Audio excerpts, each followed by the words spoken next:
This blackout period, as I said before, we expect it to last about 7 minutes today, concluding at 5:51 p.m. Eastern Time or 2:51 p.m. Pacific Time. We, right there, have our first view of Dragon Freedom coming home to Earth. And that view is from the WB-57, which is one of NASA's high-altitude planes that is tracking.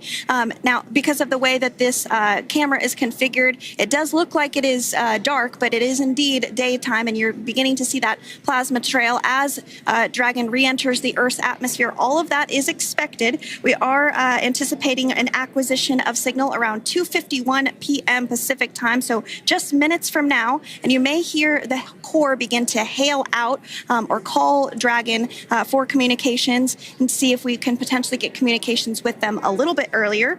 Following this, we'll have two events in rapid succession. We'll have the drogue parachutes deploy at 2:53 p.m. Pacific, followed by the mains just 1 minute later at 2:54 p.m. Pacific Time, ahead of a splashdown at 2:57 p.m. Pacific Time off the coast of Tallahassee, Florida.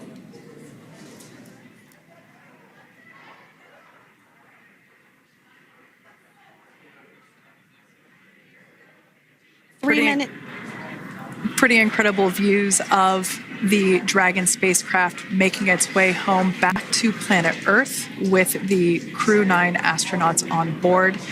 Once again, this view is coming from the WB-57 plane. That heat shield we can see doing magnificent work as it works to... Freedom, SpaceX, comm check.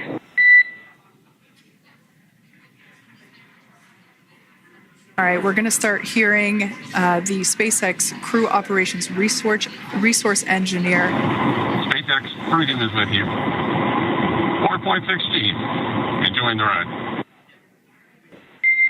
Copy that, Freedom. Great news there from Commander Nick Hague reporting back. We see a healthy flight computer. Expect automated chute deployment. Freedom copies. Like we said before, things moving very quickly as Dragon Freedom makes its way home.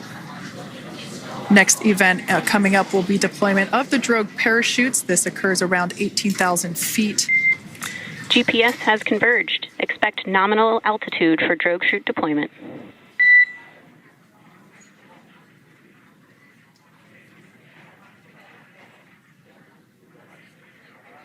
We're about 2 minutes away from deployment of those drogue parachutes. Now the heat shield is continuing to work to slow the vehicle down. That entry period, the Dragon spacecraft went from orbital velocity about 17,500 miles per hour down to about 350 miles per hour. So that really gives you a sense of why that plasma builds up on the exterior of the capsule, thanks to the heat shield and the work that it does. Those drogue parachutes will slow it down from 350 to about 119 miles per hour. We can see 15 kilometers. Brace for drogue window. We can see seat rotation happening inside the capsule. Great to get those first views of our crew members happening inside the capsule. Great to get those first views of our crew members. Once again, the capsules are going about 350 miles per hour when the drogues are deployed. Those drogue parachutes that we manufacture here in-house are going to slow the spacecraft down to 119 miles per hour. And that is when we will see the main parachutes deploy, and that occurs about 6,000 feet above the ocean's surface.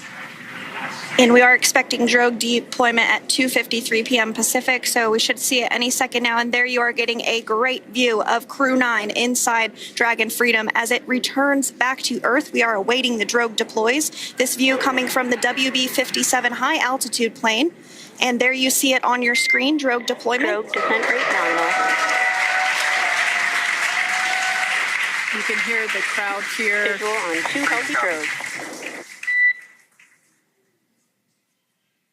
The crowd here very excited as Dragon Freedom continues to make its way back to planet Earth.